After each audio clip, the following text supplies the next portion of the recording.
11 वर्ष 40 अंक 26 4 पृष्ठ पर लिखा हुआ है। स्वामी जी ने सत्संग सुनाते हुए कहा कि गुरु महाराज अपने धाम जाने के 6 महीने पहले कहा करते थे कि हमारे सामने अपना काम कर लो, मैं जल्दी चला जाऊंगा, पर लोग समझते नहीं थे। दादा गुरु जी लगभग 68 साल की उम्र में शरीर छोड़े थे, तो इशारा किए थे कि मैं जल्दी चला जाऊंगा, लेकिन लोग समझते नहीं थे। तो स्वामी जी फिर कहते हैं कि हमारा शरीर अब बुढ़ा हो गया, साथ नहीं देता है, थक जाता हूँ, ऑक्सीजन की जरूरत पड़ती है, इसमें सांसों की बचत करता हूँ, लोगों को सत्संग सुनने को मिल जाता है। यहाँ की सब चीजें नाशवान है, हमारा शरीर भी नाशवान है, ये पिंजड़े की तरह है, इसमें से सूरत निकल जाएगी तब शरीर खाली पड़ा रहेगा। इसका जो आप करोगे वह करना, इसको कोई रख नहीं पाएगा। जो साधक साधना करते हैं उनकी सूरत ऊपर के मंडलों में आती जाती है, मौत के घाट से परे हो जाती है, और शरीर का समय पूरा होने पर सूरत पिंजड़े को छोड़कर अपने घर स्वदेश निकल जाती है। इस तरह से गुरु महाराज ने बराबर इशारा किया था कि हमको भी ये शरीर छोड़कर जाना है। अब कलयुग में यह कहा जाता है कि संत काल का नियम नहीं तोड़ते, 96 करोड़ से ज्यादा सांसें किसी को नहीं दी जाती है। स्वामी जी महाराज ने अपनी 96 करोड़ सांसों को 116 वर्ष तक चलाया। अगर कोई आदमी एकांत में बैठ जाए, सांसों को रोक ले, तब तो वह हजारों साल तक चल सकता है।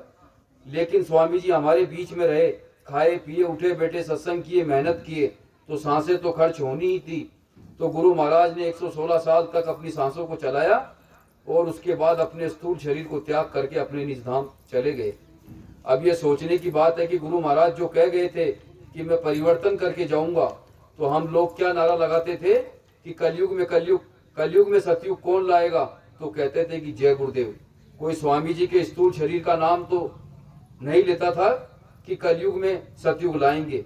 माँ बहनों की लाज कौन बचाएगा, तो कहते थे कि जय गुरुदेव। सुख शांति कौन लाएगा, तो कहते थे कि जय गुरुदेव।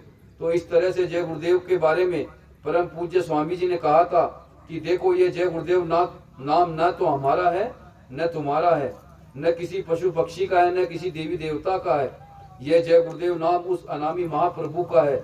वह पावर मेरे अंदर काम कर रही है, उनकी दया काम कर रही है। तो जय गुरुदेव जो परिवर्तन करेंगे, जो सतयुग लाएंगे, वह उस महाप्रभु की पावर है।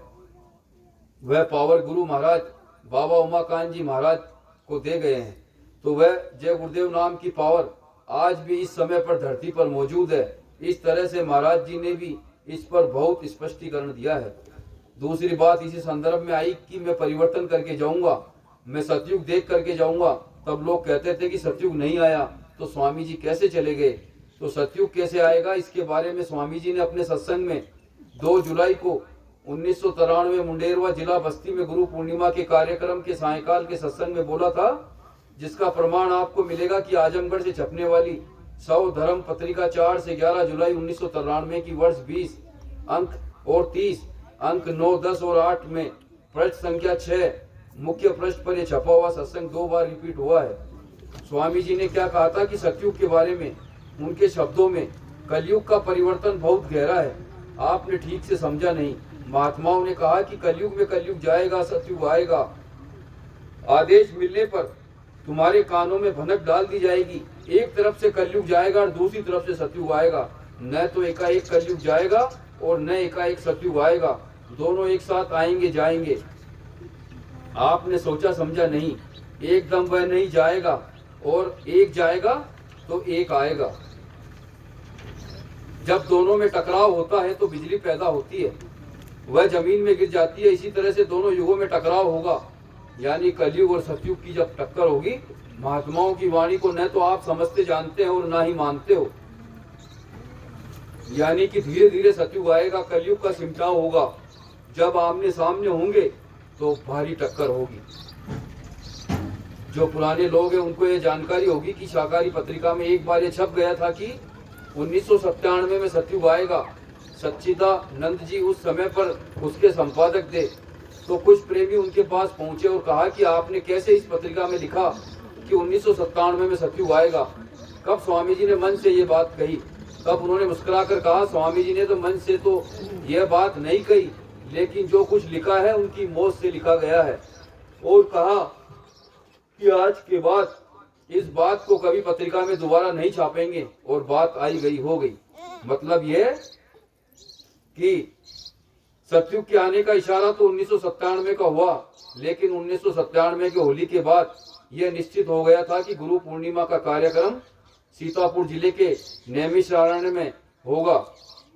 तो स्वामी जी महाराज उसी प्रचार में सभी प्रांतों में दौरा करने के लिए गए। तो स्वामी जी ने दौरा करते हुए लोगों को आह्वान किया था, नीमसार में आप जरूर आओ। कर्म प्रायश्चित अति महामानव कुंभ का दृश्य 13 जुलाई से 22 जुलाई 1997 तक अद्भुत ही दिखाई देगा। आप चूको मत, मैं सबको आह्वान करता हूँ। ऐसा दृश्य और योग हजारों साल में नहीं पड़ा होगा। मैं तो समझता हूँ कि 5000 साल में भी ऐसा अति महामानव कुंभ कर्म प्रायश्चित का अभी तक नहीं लगा। नैमिषारण्य की पुण्य भूमि पर सतयुग आने के चिन्ह प्रारंभ होंगे। देश दुनिया में भारी परिवर्तन होगा। आगे अति दुर्गम कष्टदायक समय आ रहा है। फिर ये कहा कि नीमसार में सतयुग आने की आहट सुनाई देगी, कहीं कहा कि उसकी पदचाप सुनाई देगी और कहीं कहा कि सतयुग के अंकुर फूटेंगे। यह शाकाहारी पत्रिका के 7 से 13 जुलाई 1997 के अंक में छपा हुआ है। फिर नैमिष में गुरु पूर्णिमा का पूजन हुआ। गुरु महाराज सत्संग में आए, तब गुरु महाराज ने ये वचन कहे थे कि आज मानव हृदय आत्माओं में सतयुग की बूंदें गिरी और ये मानव हृदय आत्माएं जो यहाँ उपस्थित है, जहाँ जहाँ जाएगी वहाँ वहाँ ये बूंदें फैल जाएगी, यानी ये चारों ओर फैल जाएगी और सतयुग की कार्यवाही शुरू हो जाएगी। तो इस तरह से 1997 में अगर सतयुग आ गया, स्वामी जी के शब्दों में उसका अंकुर फूटा, उसकी पदचाप सुनाई दी, तो सतयुग आया तभी तो पदचाप सुनाई दी। आहट तो तभी सुनाई देगी जब कोई आएगा। उन्होंने कहा कि मानव हृदय में आत्माओं में सतयुग की बूंदें गिरी। उन्होंने किसी स्थान का नाम नहीं लिया, उन्होंने कहा कि मानव हृदय आत्माओं में गिरी और अब इसका विस्तार होगा। चारों तरफ विश्व में जहाँ जहाँ ये आत्माएं जाएगी वहाँ वहाँ फैल जाएगी। अब त्रेता में श्री राम आए थे तो आते ही धर्म की स्थापना उन्होंने नहीं की थी, उन्होंने उसके पहले और बहुत से काम किए। द्वापर में कृष्ण आए तो आते ही महाभारत कर नहीं दी थी, उन्होंने भी उसके पहले काफी काम किए। राम को भी अयोध्या छोड़कर जंगलों में जाना पड़ा और कृष्ण को मथुरा छोड़कर द्वारिका गए और वहां से ये काम किया उन लोगों ने। इस प्रकार गुरु महाराज के अनुसार सतयुग का आगमन 1997 में हुआ और गुरु महाराज 2012 में शरीर छोड़कर गए। तो लगभग 14.5 वर्ष तक गुरु महाराज सतयुग देख कर गए।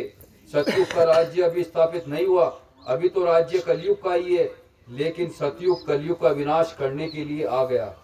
गुरु महाराज भी यही बात कहते थे कि 2 युगों की टक्कर में भयंकर विनाश होगा। परम पूज्य महाराज जी भी यही बात कहते हैं कि दोनों की टक्कर में भयंकर विनाश होगा, लेकिन दोनों युग धरती पर मौजूद होंगे। टक्कर तो तभी होगी, तो पहले से सतयुग आ चुका है और वो अपनी तैयारी कर रहा है। महाराज जी कहते हैं कि प्रेमियों, आपकी हिम्मत देखकर कलयुग का सिंहासन अब हिल रहा है। तो सतयुग अगर धरती पर नहीं आया है, सतयुगी लोग तैयार नहीं हो रहे हैं धरती पर, तो कलयुग का सिंहासन क्यों हिल रहा है। अब लोग कहते हैं कि स्वामी जी महाराज बोले थे कि मैं सतयुग देख कर जाऊंगा, तो इस तरह से 14.5 साल गुरु महाराज सतयुग देख करके गए हैं। ये नहीं कहा था कि सतयुग का राज देख कर जाऊंगा, यह कहा था कि सतयुग देख कर जाऊंगा। सतयुग देख कर ही गए और सतयुग इस समय पर अपनी कार्यवाही कर रहा है। जो संत आए सत्संग सुना रहे हैं, नामदान दे रहे हैं, लोग ध्यान भजन कर रहे हैं, यह सतयुग की फौज तैयार हो रही है और ये बढ़ेंगे। पूज्य उज्जैन वाले बाबा जी महाराज ने 11 सितंबर 2022 को भी इंदौर आश्रम से अपने सत्संग में इशारा किया था कि आप लोग जल्दी तैयारी करो, वो सिंहासन छोड़ करके भाग जाए, क्योंकि अभी तो उसी का राज चल रहा है। सतयुग है इस धरती पर, कलयुग भी है, दोनों एक साथ मौजूद है, दोनों की कार्रवाई चल रही है। तो गुरु महाराज सतयुग देख करके गए हैं। अब दूसरी बात ये उठती है कि इस समय का सच्चा महापुरुष कौन है, तो उसके बारे में गुरु महाराज ने बराबर इशारा किया। वैसे तो महापुरुष एक बार जिस जीव को अपनी नजर से देख लेते हैं तो वो समझ जाते हैं कि ये जीव आगे चल करके क्या करेगा पहली नजर में, लेकिन धीरे धीरे उसको उस काबिल बनाकर तैयार करते हैं। जैसा कि पुस्तकों में लिखा है, बाबा जयमल सिंह जी के पास बाबा सावन सिंह जी पहली बार पहुंचे थे। बीबी रुक्को उनके बगल में खड़ी थी। कहने का मतलब, जब 2007 में के पहले सागर जिले के अंदर भी महाराज जी की नामदान देने की मंच से मौज फरमाई थी गुरु महाराज ने। और तब गुरु महाराज ने एक डायरी पेन लेके सत्संगियों से लिखवाया था। तो जिन्होंने गुरु महाराज को हॉस्पिटल में भर्ती कराया, यानी कि मिश्रा जी जो थे, उनसे डायरी पेन लेके लिखवाया था और बोले कि पूरी सत्संग को बता दो, संगत को बता दो। सागर जिले एमपी की बात है कि मेरा यह आध्यात्मिक शरीर है, इसमें कोई भी आप सुई या इंजेक्शन न लगवाना।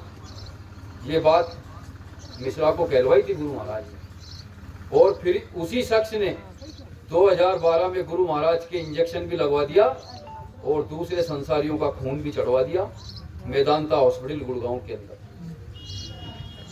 तो ऐसे ही पुराना इतिहास आपको बता रहे हैं।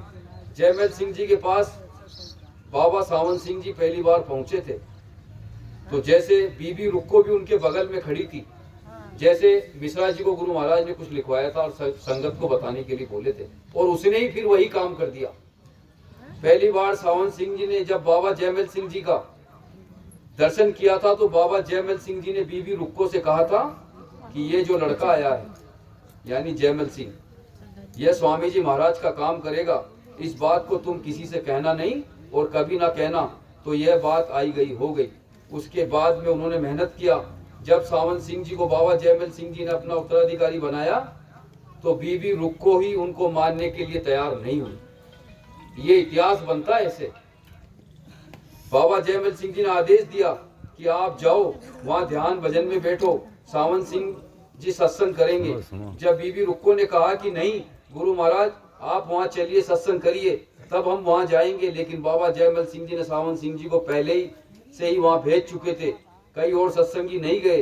बाबा जी के कहने पर वह गई और वहां ध्यान भजन में बैठकर जब उनको अनुभव हो गया, तो उस वक्त बाबा जयमल सिंह जी ने बीबी रुक्को को बाबा सावन सिंह जी के बारे में याद दिलाया था कि देखो जब ये पहले दिन आए थे, उसी दिन मैंने तुमको कहा था कि यह गुरु महाराज का काम करेंगे। तब रुक्को बीबी को विश्वास हुआ। इसीलिए तो संत जीव को पहली नजर में ही पहचान लेते हैं कि यह क्या काम करेगा। सन 1973 में हरिद्वार के चमगादड़ टापू पर जब गुरु महाराज ने कार्यक्रम किया था, उस समय अपने परम पूज्य बाबा उमाकांत जी महाराज पहली बार गुरु महाराज के दर्शन के लिए गए थे। अब उस कार्यक्रम का महामानव यज्ञ बोलकर गुरु महाराज ने प्रचार करवाया था। जब प्रेमी लोग जाकर महामानव यज्ञ का प्रचार करने लगे, तो वहां के लोग कहने लगे, ऐसा नाम तो हमने पहले कभी नहीं सुना, यह महामानव यज्ञ का कभी हमने नाम नहीं सुना, क्या बाबा जी अपने आप को ही महामानव कहते हैं? तो लोगों ने जब स्वामी जी से आकर कहा कि सरकार जब हम प्रचार करने जाते हैं तो लोग ये बात पूछते हैं कि वह महामानव कौन है, तो स्वामी जी ने कार्यक्रम के दौरान कहा था कि वह महामानव इस समय इसी मैदान में मौजूद है और आगे समय आने पर तुमको उनका परिचय मिल जाएगा। अब उस समय तो कई लोग अपने को महामानव समझने लगे थे, स्वामी जी के पास रहते थे, लेकिन आज ये बात स्पष्ट हुई है कि वह महामानव परम पूज्य बाबा उमाकांत जी महाराज उज्जैन वाले ही गुरु महाराज जानते थे। जिसको हमें यह दौलत देनी है वह हमारा शिष्य हरिद्वार के चमगादड़ टापू पर आकर के हमसे सर्वप्रथम मिलेगा और नामदान लेगा। तो आज यह बात साफ हो गया कि उनकी आध्यात्मिक दौलत को परम पूज्य बाबा उमाकांत जी महाराज उज्जैन वाले ही संभाल रहे हैं।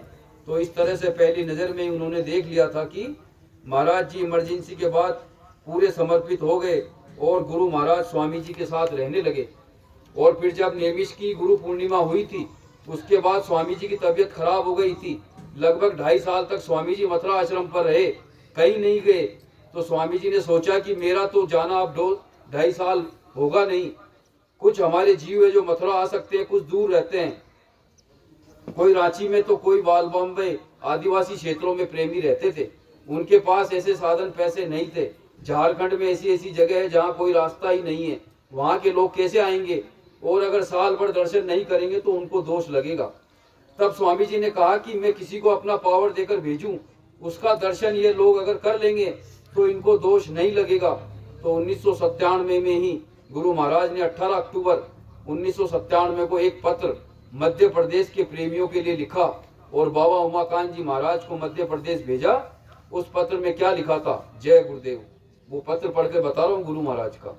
समस्त प्रेमी मध्य प्रदेश के आप सब प्रेमियों की गोष्ठी साधन भजन सुमरिन की होने जा रही। प्रेमी नर नारी बच्चे और बच्चियों को प्यार पहुंचे, समाचार देते लेते रहो। सुमरिन ध्यान भजन जरूरी है, करते रहो। सबकी संभाल की जा रही है, बुरे काम से बचना। मैं उमाकांत तिवारी जी को भेज रहा हूँ, इनके पहुंचने पर समझना कि मैं संगत में हाजिर हूँ। गुरु का जो संदेश ले जाता है समझ लो। जो आपके भंडारे के बारे में, मंदिर के बारे में, सुमरिन ध्यान भजन के लिए बताएंगे, सब सही मानना, सबको प्यार। मथुरा आश्रम, हस्ताक्षर परम पूज्य बाबा जय गुरुदेव। अब 1997 में ही गुरु महाराज ने लिख दिया था कि इनके पहुंचने पर समझना कि मैं संगत में हाजिर हूँ। पूरा पूरा, कहीं ये नहीं लिखा कि आधा अधूरा या इतना हाजिर हूँ। इतने सीधे लिखा कि समझ लो कि मैं ही हाजिर हूँ। लेकिन स्पष्ट रूप से महाराज जी के लिए 16 मई 2007 को उत्तर प्रदेश के उन्नाव जिले में वसीरतगंज आश्रम पर महाराज स्वामी जी ने कहा था कि पुरानों की संभाल करेंगे, नयों को नामदान देंगे और अपने जाने से पहले नए उत्तराधिकारी की घोषणा करेंगे। लेकिन जैसे ही स्वामी जी ने 2007 में घोषणा किया तो कुछ लोग मथुरा में ऐसे थे जिनको ये लगा था कि ये गद्दी हमको ही मिलेगी। तो उन लोगों ने स्वामी जी से कहा कि सरकार यह आदेश आप वापस ले लो। उन गद्दी के लालची लोगों ने अपनी जिलों में चिट्ठी लिखा कि जब सब लोग आओ तो स्वामी जी महाराज से कहो कि यह आदेश वापस ले ले। तो उन लोगों ने कहा, अरे मूर्ख हो गए हो क्या? महापुरुष जो मन से बैठकर बोल देते हैं, कौन उनसे कह सकता है कि अपना आदेश वापस ले लो। फिर मथुरा में जो गद्दी के लालची लोग थे, उन लोगों ने स्वामी जी महाराज से कहा कि सरकार यह गद्दी हमको दे दो। तो स्वामी जी ने उनसे कहा था, यह गद्दी तुमको कैसे दे दूं? तुम्हारी जीवात्मा अभी तीसरे तिल तक भी नहीं पहुंची है। अगर तुमको गद्दी दे दे तो लोग यहाँ आएंगे तो किसका दर्शन करेंगे? कौन लोगों को प्रसाद बनाकर यहाँ से देगा? कौन सत्संग सुनाएगा और कौन नामदान देगा? तो वह जोश में कहने लगे, सरकार हम नामदान देंगे। यह भी नहीं सोचा कि स्वामी जी कह रहे हैं कि तुम्हारी सूरत तो अभी तीसरे तिल तक भी नहीं पहुंची है। तब स्वामी जी ने 2008 में सत्संग सुनाते हुए कहा था, शाकाहारी पत्रिका 28 सितंबर से 6 अक्टूबर 2008 पृष्ठ 4 पर सत्संग छपा था। स्वामी जी के शब्दों में, महात्माओं का काम नकल का काम नहीं है। तुम नकल करोगे, नामदान दे दोगे, बोझा न उठा सकोगे तो बोले कोड हो जाएगा। इस तरह से बीमार पड़ जाओगे कि उठना मुश्किल होगा। जो सच्चे हैं, असल है, वो इस काम को करने में कांपते हैं। तुम नकल करके क्या पालोगे? जीवों का बोझा ढोना, कर्मों को साफ करना, भव सागर से पार करना, यह आसान काम नहीं है। तुम्हारा काम भी नहीं है। यह किसी नशे का मंच नहीं है, यह होश का मंच है। इस पर बैठकर जो भी बोला जाएगा वह कटने वाला नहीं है। जब तक महापुरुष रहते हैं तो ये काम करते हैं, उनके रहते हुए कोई शिष्य यह काम नहीं करता। जब ये जाने लगते हैं, जिसको आदेश देते हैं वह इस काम को करता है। उसके जाने के बाद ये काम उनका उत्तराधिकारी करता है। इसलिए आप सावधान रहना, ऐसी गलती मत कर बैठना, नहीं तो आपका भारी नुकसान हो जाएगा। देखो लाइट गई या वायर ही है? लाइट देखो, नहीं लाइट इन्वर्टर में लगा। अब जो गद्दी के इच्छुक लोग थे, उनको स्वामी जी महाराज का ये कहना था कि तुम नामदान मत देना, नहीं तो तुम्हारा भारी नुकसान हो जाएगा। इसलिए गद्दी के इच्छुक लोग थे, वह स्वामी जी महाराज के इस आदेश का पालन आज भी कर रहे हैं। नामदान नहीं दे रहे हैं क्योंकि उनके अंदर वह नामदान देने की पावर, गुरु नाम की पावर मौजूद नहीं है। ये तो कहते हैं कि स्वामी जी ये कह गए थे कि हमारी दाढ़ी काली हो जाएगी, तो देखो काली दाढ़ी में आ गए। कोई कहता है कि हमारी आवाज को पहचान लो, देखो हम स्वामी जी की आवाज में बोल रहे हैं, तो हम ये को पहचान लो, हम ही स्वामी जी है। चलो मान लिया आप स्वामी जी हो, तो स्वामी जी की पूरी ताकत आपके अंदर होनी चाहिए कि नहीं होनी चाहिए? अगर पूरी ताकत है तो 5 नाम का नामदान खुले मन से देख करके दिखाओ। गुरु महाराज मना करके गए हैं। जिस समय पूज्य बाबा उमाकांत जी महाराज उज्जैन वालों ने 2013 में गुरु पूर्णिमा के अवसर पर जयपुर से नामदान देना शुरू किया, तब यही लोग 2008 वाली पत्रिका निकाले थे और कह रहे थे कि बाबा उमाकांत जी तिवारी जी 1 साल के अंदर समाप्त हो जाएंगे, इनको कोड हो जाएगा।